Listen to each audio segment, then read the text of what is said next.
गिलोय पर रिसर्च से पिछले दशक में 376.5% की वृद्धि हुई है, खासकर कोविड-19 के बाद, क्योंकि इसके प्रतिरक्षा बढ़ाने, एंटीवायरल और तनाव कम करने वाले गुणों में वैज्ञानिकों की रुचि बढ़ी है। गिलोय एक आयुर्वेदिक औषधि पौधा है जो भारत के उष्णकटिबंधीय क्षेत्रों में पाया जाता है। इसके जड़, तनाव और संपूर्ण पौधे में एल्कलॉइड, एस्टेरॉइड और ग्लाइकोसाइड जैसे जैव सक्रिय यौगिक होते हैं। यह बिहार, पश्चिम बंगाल और उत्तर प्रदेश सहित कई राज्यों में उगाया जाता है। संस्कृत में इसे अमृता कहा जाता है, जिसका अर्थ है अमरता देने वाली जड़ी बूटी। यह मधुमेह, सूजन, ऑक्सीडेटिव तनाव, लीवर और प्रतिरक्षा प्रणाली को मजबूत करने में लाभकारी मानी जाती है।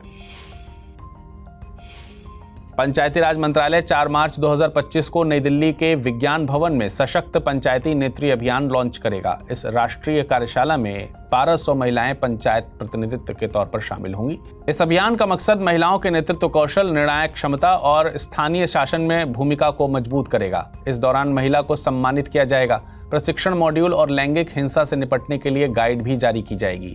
स्वास्थ्य, शिक्षा, सुरक्षा, डिजिटल परिवर्तन जैसे विषयों पर पैनल चर्चा होगी। यह पहल प्रधानमंत्री नरेंद्र मोदी की नारी शक्ति विजन के अनुरूप है, जिससे ग्रामीण महिलाओं की सक्रिय भागीदारी सुनिश्चित होगी। अमेरिकी कंपनी फायरफ्लाई एरोस्पेस ने चंद्रमा के मारे क्रिसियम क्षेत्र के पास ब्लू घोस्ट यान को सफलतापूर्वक लैंड कराया। यह उनकी पहली सफल चंद्र लैंडिंग है, जिसमें 10 वैज्ञानिक उपकरण हैं। फायरफ्लाई इंट्यूटिव मशीन्स के बाद चंद्रमा पर पहुंचने वाली दूसरी निजी कंपनी बन गई है। यह यान पृथ्वी के 3 चक्कर लगाकर 28 लाख मील की यात्रा करके पहुंचा है। यह उपलब्धि नासा के कमर्शियल लूनर पेलोड सर्विसेज कार्यक्रम के तहत मिली है, जिसमें $10 करोड़ से अधिक का समर्थन दिया गया है। आपको बता दें कि अब तक 5 देश यानी सोवियत संघ, अमेरिका, चीन, भारत और जापान चंद्रमा पर सफल सॉफ्ट लैंडिंग करा चुके हैं।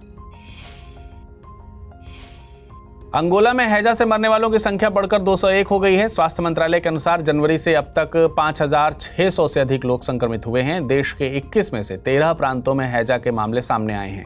यह प्रकोप राजधानी लुआंडा प्रांत से शुरू हुआ, जहां सबसे ज्यादा मामले हैं। WHO के अनुसार हैजा एक गंभीर संक्रामक बीमारी है जो वेब्रियो कोलेरा नामक बैक्टीरिया से फैलती है।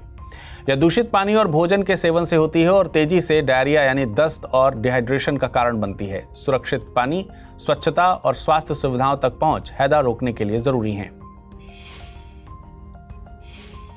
फ्रांस अधिकृत क्षेत्र ला रियूनियन में शुक्रवार को साइक्लोन गारेंस से कम 4 लोगों की मौत हो गई। तूफान ने 155 किलोमीटर प्रति घंटे की रफ्तार से तबाही मचाई। स्थानीय प्रशासन के अनुसार इसे गंभीर उष्णकटिबंधीय तूफान का दर्जा दिया गया था। लोगों को सतर्क रहने और यात्रा कम करने की सलाह दी गई है। ला रियूनियन द्वीप हिंद महासागर में स्थित एक फ्रांसीसी द्वीप है जो मेडागास्कर से 680 किलोमीटर और मॉरिशस से 180 किलोमीटर दूर है। इसका क्षेत्रफल 2511 वर्ग किलोमीटर है और यह मस्कारेन द्वीप समूह का हिस्सा है। यह एक ज्वालामुखीय द्वीप है जिसकी राजधानी सेंट डेनिस है। मंगल ग्रह का लाल रंग अब तक ऑक्सीडेशन यानी सूखे वातावरण में धीरे धीरे जंग लगने की प्रक्रिया से समझा जाता था, पर नए शोध के अनुसार ये रंग फेरीहाइड्राइट नामक एक खनिज से बना है जो पानी की मौजूदगी में तेजी से बनता है। यह खोज बताती है कि मंगल पर अरबों साल पहले पानी था और ऑक्सीडेशन उसी समय हुआ होगा। दरअसल वैज्ञानिकों ने प्रयोगशाला में मंगल जैसी धूल बनाकर और उसके उपग्रहों से मिले डेटा से तुलना करके इसकी पुष्टि की है। पहले माना जाता था कि लाल रंग हेमेटाइट से आता है, लेकिन फेरीहाइड्राइट का रंग और गुण मंगल की धूल से अधिक मेल खाता है। यह शोध मंगल के जलवायु और जीवन की संभावना को समझने में मदद करेगा। उस्मानिया यूनिवर्सिटी के शोधकर्ताओं ने श्रीलंका में लीफ नोज्ड वाली चमगादड़ की एक नई प्रजाति खोजी है जिसका नाम हिप्पोसिडेरोस श्रीलंकाएंसिस रखा गया है। यह प्रजाति श्रीलंका में ही पाई जाती है और इसकी पहचान चौड़ी नाक, विशेष कान और खोपड़ी की बनावट से है। आनुवंशिक विश्लेषण के आधार पर भी यह प्रजाति अन्य प्रजातियों से अलग साबित हुई है। इसके साथ ही शोध में हिप्पोसिडेरोस ब्रेकियोटस को अलग प्रजाति माना गया, जबकि पहले इसे हिप्पोसिडेरोस गैलेरिटस की उप प्रजाति समझा जाता था। यह भारत में पाई जाने वाली प्रजाति है। यह शोध भारत, श्रीलंका और थाईलैंड के वैज्ञानिकों के सहयोग से किया गया है। हाल ही में उपराष्ट्रपति जगदीप धनखड़ ने एक सम्मेलन में संविधान के अनुच्छेद 136 के दुरुपयोग पर चिंता जताई। अनुच्छेद 136 को विशेष अनुमति याचिका यानी SLP कहा जाता है। यह अनुच्छेद सुप्रीम कोर्ट को किसी भी न्यायालय या ट्रिब्यूनल के फैसले के खिलाफ अपील स्वीकार करने की विशेष शक्ति देता है, भले ही कोई अन्य कानूनी प्रावधान अपील का अधिकार न देता हो। यह न्यायालय का विवेकाधिकार है, यानी सुप्रीम कोर्ट अपील स्वीकार करने के लिए बाध्य नहीं होता। इसे नागरिक और आपराधिक मामले दोनों में दायर किया जा सकता है। यह अनुच्छेद नागरिकों को न्याय का अंतिम रास्ता देता है, लेकिन इसके गलत इस्तेमाल से न्यायिक व्यवस्था पर दबाव बढ़ रहा है। शेंदुरनी वन्यजीव अभयारण्य में वैज्ञानिकों ने जंपिंग स्पाइडर यानी कूदने वाले मकड़ों की 2 नई प्रजातियां खोजी हैं। खोजी गई मकड़ियों की 2 नई प्रजातियों के नाम एपिडेलेक्सिया फाल्सिफॉर्मिस और एपिडेलेक्सिया पैलेस्ट्रिस हैं। ये पहली बार है जब एपिडेलेक्सिया वंश को भारत में दर्ज किया गया है, क्योंकि पहले इसे केवल श्रीलंका में पाया जाने वाला माना जाता था। इन मकड़ियों की खास पहचान उनके शरीर पर मौजूद पीले त्रिकोणीय निशान है। यहाँ तक इनकी लंबाई और चौड़ाई की बात करें तो एपिडेलेक्सिया फाल्सिफॉर्मिस लगभग 4.39 mm की है, जबकि इसके विपरीत ई पैलेस्ट्रिस का साइज 4.57 mm का है। पेट्रोलियम मंत्री हरदीप सिंह पुरी ने बताया कि भारत दुनिया का तीसरा सबसे बड़ा बायोफ्यूल उत्पादक बन गया है। केंद्रीय पेट्रोलियम मंत्री ने बताया कि जनवरी तक भारत में पेट्रोल में 19.6% इथेनॉल मिलाया जा चुका है और जल्द ही 20% लक्ष्य हासिल कर लिया जाएगा, जो 2030 तक की तय समय सीमा से 5 साल पहले है। इथेनॉल मिश्रण से ईंधन आयात में कमी आई है, कार्बन उत्सर्जन घटा है और किसानों की आय बढ़ी है। इससे अब तक 85,000 करोड़ रुपए की विदेशी मुद्रा बचाई गई है। देश भर में 400 से अधिक पेट्रोल पंपों पर E100 उपलब्ध है, जिसे उच्च प्रदर्शन वाले इंजनों के लिए उपयुक्त माना जाता है। इसके अलावा भारत अब तरलीकृत प्राकृतिक गैस यानी LNG टर्मिनल क्षमता में दुनिया में चौथे और पेट्रोलियम शोधन क्षमता में 7वें स्थान पर है। भारत बांग्लादेश सीमा के पास बांग्लादेश सेना द्वारा TB2 बायर कटर ड्रोन के इस्तेमाल को लेकर चिंता बढ़ी। ये ड्रोन पिछले कुछ महीनों से सीमा क्षेत्र में निगरानी के लिए उड़ान भर रहे हैं, जो 20 घंटे से अधिक समय तक हवा में रह सकते हैं और मिसाइलों से लैस हैं। भारत ने इनकी गतिविधियों पर नजर रखने के लिए रडार लगाए हैं। TB2 बायरैक्टर ड्रोन तुर्की का एक मध्यम ऊंचाई और लंबी अवधि तक उड़ने वाला मानव रहित हवाई वाहन है। इसे तुर्की की कंपनी ने डेवलप किया है और यह कई देशों की सेनाओं द्वारा इस्तेमाल किया जाता है। यह स्वचालित टेक ऑफ, लैंडिंग और मार्गदर्शन प्रणाली से लैस है। इसमें इलेक्ट्रो ऑप्टिकल या इंफ्रारेड कैमरा और लेजर टारगेट डेजिग्नेटर लगे हैं, जिससे यह दिन और रात में सटीक निगरानी कर सकता है। भारत ने एशिया प्रशांत क्षेत्र में टिकाऊ शहरी विकास के लिए C3 यानी सिटीज कोएलिशन फॉर सर्कुलरिटी शुरू किया है। यह गठबंधन शहरों के बीच सहयोग, ज्ञान साझाकरण और निजी क्षेत्र की भागीदारी को बढ़ावा देगा। इसका मुख्य मकसद कचरा प्रबंधन, संसाधनों का सही उपयोग और सर्कुलर इकोनॉमी को बढ़ाना है। भारत ने प्रो प्लैनेट पीपल दृष्टिकोण अपनाया है, जो कि 3R यानी रिड्यूस, रीयूज, रिसाइकल पर जोर देता है। जयपुर में हुए कार्यक्रम में सरकार ने CITIIS 2.0 यानी city investments to innovate, integrate and sustain 2.0 योजना के लिए 1800 करोड़ रुपए के समझौतों पर हस्ताक्षर किए। इससे 14 राज्यों के 18 शहरों को फायदा होगा और ये परियोजनाएं अन्य शहरों के लिए मिसाल बनेंगी। अमेरिकी सरकार ने क्रिप्टो स्ट्रैटेजिक रिजर्व बनाने की घोषणा की है। यह एक राष्ट्रीय डिजिटल संपत्ति भंडार होगा, जिसे केंद्रीय नियमों के तहत प्रबंधित किया जाएगा। इसमें 5 प्रमुख crypto currency bitcoin, Ethereum, ripple, Solana और कार्डानो शामिल होंगी। इसका मकसद क्रिप्टो करेंसी को अमेरिकी वित्तीय व्यवस्था से जोड़ना है। यह पहल उसी तरह महत्वपूर्ण है जैसे पेट्रोलियम के लिए स्ट्रैटेजिक रिजर्व बनाया गया था। सरकार का मानना है कि डिजिटल संपत्ति रखने से आर्थिक जोखिम कम होगा और देश का आर्थिक पोर्टफोलियो मजबूत होगा। साथ ही क्रिप्टो करेंसी मुद्रास्फीति और पारंपरिक बाजार के उतार चढ़ाव के खिलाफ एक सुरक्षा कवच का काम कर सकती है।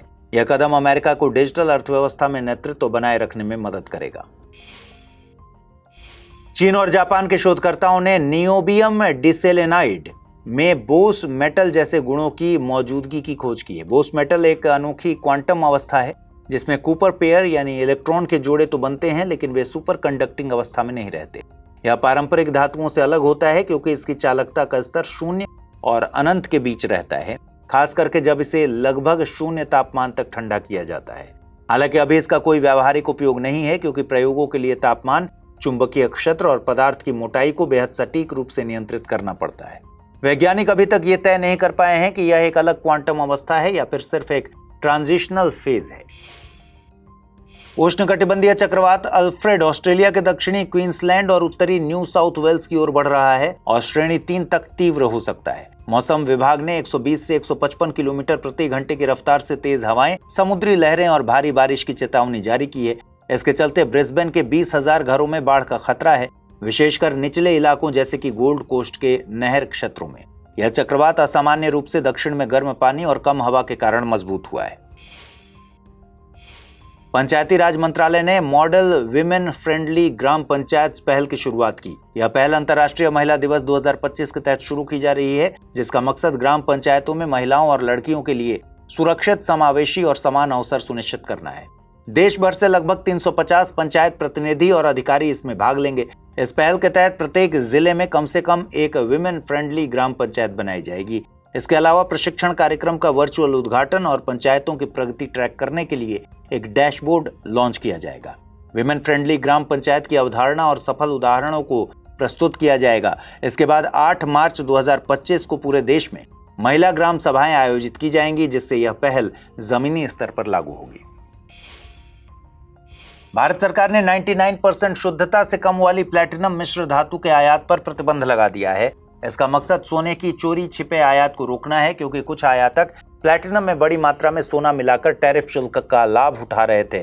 अब ऐसे मिश्र धातु के आयात के लिए DGFT यानी विदेश व्यापार महानिदेशालय से अनुमति लेनी होगी। हालांकि 99% या अधिक शुद्ध प्लैटिनम मिश्र धातु का आयात बिना रोक टोक जारी रहेगा, ताकि ज्वेलरी और उद्योगों की आपूर्ति प्रभावित न हो। यह कदम भारत UAE व्यापार समझौते के तहत प्लैटिनम, सोने आदि के शुल्क मुक्त आयात से उत्पन्न चिंताओं के बाद उठाया गया है। अक्टूबर 2024 में भारत ने UAE से चांदी, प्लैटिनम मिश्र धातु के बढ़ते आयात पर आपत्ति जताई। पाकिस्तान और अफगानिस्तान के बीच मुख्य व्यापार मार्ग यानी तोरखम बॉर्डर पर हालात बिगड़ते जा रहे हैं। दरअसल यहां पाकिस्तानी और अफगान तालिबान बलों के बीच भारी गोलीबारी हुई, जिससे इलाके में दहशत फैल गई। पाकिस्तान और अफगानिस्तान के बीच सीमा बंद होने से व्यापार को भारी नुकसान हो रहा है। इस बंदी से अब तक लगभग $15 मिलियन का नुकसान हो चुका है। साथ ही अफगान व्यापारियों को हर दिन $5 लाख का नुकसान हो रहा है। पाकिस्तान के विदेश मंत्रालय के मुताबिक 2024 में दोनों देशों के बीच $1.6 अरब का व्यापार हुआ था। प्रोजेक्ट स्टारलिंक के बहुत से सैटेलाइट पृथ्वी पर वापस गिर रहे हैं, जो वातावरण में जलने की वजह से चमकदार उल्का पिंड जैसे नजर आते हैं। ये दिखने में सुंदर लग सकता है, लेकिन वैज्ञानिकों का कहना है कि यह ओजोन परत के लिए खतरनाक होता है। जब ये सैटेलाइट जलते हैं तो ये एल्यूमिनियम ऑक्साइड के पार्टिकल्स छोड़ते हैं। ये पार्टिकल्स ऊपरी वातावरण में दशकों तक बने रहते हैं और ओजोन परत को नुकसान पहुंचा सकते हैं, जो हमें हानिकारक पराबैंगनी किरणों से बचाती है। स्टारलिंक बहुत सारे सैटेलाइट से मिलकर बना एक इंटरनेट समूह है। इसे अमेरिकी एरोस्पेस कंपनी SpaceX ने बनाया है, जो 100 से अधिक देशों और क्षेत्रों को इंटरनेट कवरेज देता है।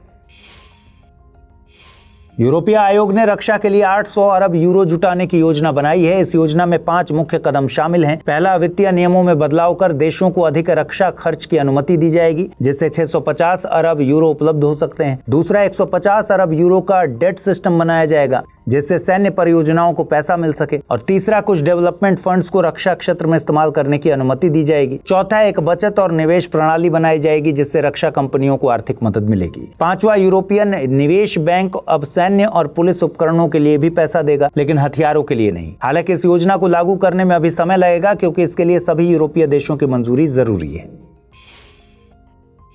नेचर फूड में पब्लिश एक लेटेस्ट रिसर्च में चेतावनी दी गई है कि अगर वैश्विक तापमान 1.5 डिग्री सेल्सियस से अधिक बढ़ता है तो दुनिया के फसल उत्पादन पर खतरा आ सकता है। अगर तापमान 2 डिग्री सी से अधिक बढ़ेगा तो फसल विविधता में 52% तक कमी आ जाएगी और 3 डिग्री सी तापमान वृद्धि पर यह 56% तक घट सकती है। मध्य पूर्व, उत्तरी अफ्रीका, दक्षिण एशिया और उप सहारा अफ्रीका सबसे ज्यादा जोखिम में है, जहाँ 69% तक भूमि बंजर हो सकती है। इसके विपरीत उत्तरी अमेरिका और यूरोप में कम जोखिम है। वहीं भूमध्य रेखा के पास फसल विविधता में सबसे बड़ी गिरावट देखी जाएगी, जिससे खाद्य आपूर्ति पर खतरा पैदा हो सकता है। वैज्ञानिकों ने एक नई तकनीक विकसित की है, जिससे ऐसे धातु मिश्रण यानी एलॉय बनाए जा सकते हैं जो ज्यादा मजबूत और टिकाऊ होते हैं। आमतौर पर किसी एलॉय की मजबूती बढ़ाने से उसकी रेजिस्टेंस कैपेबिलिटी कम हो जाती है, यानी वह ज्यादा दबाव या झटके सहने के बाद जल्दी टूट सकती है। लेकिन भारतीय विज्ञान संस्थान बेंगलुरु यानी IISc बेंगलुरु के वैज्ञानिकों ने यह साबित किया कि सही तकनीक से ऐसा नहीं होता। वैज्ञानिकों ने multi principal element alloy MPEAs तकनीक का इस्तेमाल किया। इसमें खास तरह के मिश्रण बनाए गए हैं, जिनमें एक या दो नहीं बल्कि कई धातुएं शामिल होती हैं। जैसे इस एलॉय में क्रोमियम, मैग्नीज, आयरन, कोबाल्ट और निकल का इस्तेमाल किया गया है। प्रधानमंत्री नरेंद्र मोदी को honorary order of freedom of Barbados पुरस्कार से सम्मानित किया गया। ये सम्मान भारत और बारबाडोस के मजबूत संबंधों को दिखाता है। बारबाडोस कैरेबियन सागर में स्थित एक द्वीपीय देश है। इसका आकार त्रिभुज की तरह है। इसकी राजधानी ब्रिजटाउन है जो एक मुख्य बंदरगाह भी है। बारबाडोस की सबसे ऊंची चोटी माउंट हिल्लाबी है। यहाँ ध्यान रखने की जरूरत है कि बारबाडोस लेसर एंटिलीज द्वीप समूह का हिस्सा नहीं है, लेकिन इसे आमतौर पर उसी में गिना जाता है। बारबाडोस के इतिहास की बात करें तो यह 17वीं सदी में यूरोप, अफ्रीका और दक्षिण अमेरिका के बीच एक प्रमुख व्यापारिक केंद्र रहा है। Truth tell hackathon create in India challenge season 1 की शुरुआत की गई। इसका मोटिव लाइव ब्रॉडकास्ट के दौरान फैक्ट चेक करने वाले एआई टूल्स को डेवलप करना है। इसे इलेक्ट्रॉनिक्स और सूचना प्रौद्योगिकी मंत्रालय, सूचना एवं प्रसारण मंत्रालय और इंडिया एआई मिशन के तहत आयोजित किया जा रहा है। यह पहला वेव्स यानी world audio visual and entertainment summit का हिस्सा है। वेव्स भारत के मीडिया और एंटरटेनमेंट सेक्टर पर केंद्रित एक बड़ा ग्लोबल इवेंट है जिसमें ब्रॉडकास्टिंग, डिजिटल मीडिया, इनोवेशन और फिल्म इंडस्ट्री के लीडर्स, क्रिएटर्स और टेक्नोलॉजी एक्सपर्ट्स भारत के एंटरटेनमेंट सेक्टर का भविष्य दिखाएंगे। पंचायती राज मंत्रालय ने महिलाओं के असली नेतृत्व को बढ़ावा देने और प्रॉक्सी प्रतिनिधित्व को खत्म करने के लिए एक खास अभियान शुरू किया है। इसके तहत मंत्रालय ने TVF यानी द वायरल फीवर के साथ मिलकर डिजिटल कंटेंट तैयार किया है जो ग्रामीण शासन से जुड़े अहम मुद्दों को दिखाता है। ये कंटेंट लोकप्रिय वेब सीरीज पंचायत की तर्ज पर बनाया गया है। इस पहल की पहली फिल्म असली प्रधान कौन 4 मार्च 2025 को रिलीज हुई। इसे विज्ञान भवन नई दिल्ली में 1200 महिला जनप्रतिनिधियों के सामने दिखाया गया। इसमें सरपंच पति प्रथा की समस्या को भी दिखाया गया जिसमें पुरुष निर्वाचित महिला नेताओं की जगह फैसला लेते हैं। ये प्रथा महिलाओं के संवैधानिक अधिकारों को कमजोर करती है। आजकल अमेरिका और यूरोप चीन पर अपने बाजारों में सस्ते उत्पाद बेचकर स्थानीय उद्योगों को नुकसान पहुंचाने का आरोप लगा रहे हैं। इसलिए चीनी प्रधानमंत्री ली कियांग ने हाल ही में नई जुआन के मुद्दे पर नेशनल पीपल्स कांग्रेस में बात की। नई जुआन का मतलब है जरूरत से ज्यादा प्रतिस्पर्धा, जिसमें कंपनीज के कर्मचारी ज्यादा मेहनत करते हैं लेकिन उन्हें कम फायदा मिलता है। दरअसल व्यापार में कंपनीज बाजार में टिके रहने के लिए कीमतें घटाती हैं और ज्यादा उत्पादन करती हैं, जिससे मुनाफा कम हो जाता है। वहीं कर्मचारियों को ज्यादा घंटे काम करना पड़ता है और लगातार नई चीजों को सीखना पड़ता है, लेकिन उनकी आमदनी नहीं बढ़ती। जैसे आजकल ये समस्या इलेक्ट्रिक वाहन उद्योग में ज्यादा दिखती है, जहां कीमतों की लड़ाई से कारोबार अस्थिर हो जाता है। भारतीय नौसेना का सबसे बड़ा युद्ध अभ्यास ट्रोपेक्स 2025 3 महीने तक चला। यह जनवरी से मार्च 2025 के बीच हुआ, जो कि हिंद महासागर, अरब सागर और बंगाल की खाड़ी में किया गया। इसका मकसद नौसेना की युद्ध क्षमता और रणनीतियों को परखना था। इस अभ्यास में 65 से 70 नौसेना के जहाज, 9 से 10 पनडुब्बियां और 80 से अधिक अलग अलग तरह के विमान शामिल थे। भारतीय सेना, वायुसेना और तटरक्षक बल ने भी इसमें हिस्सा लिया और इसमें सुखोई 30, जैगुआर, C-130 विमान और 600 से अधिक सैनिक शामिल हुए।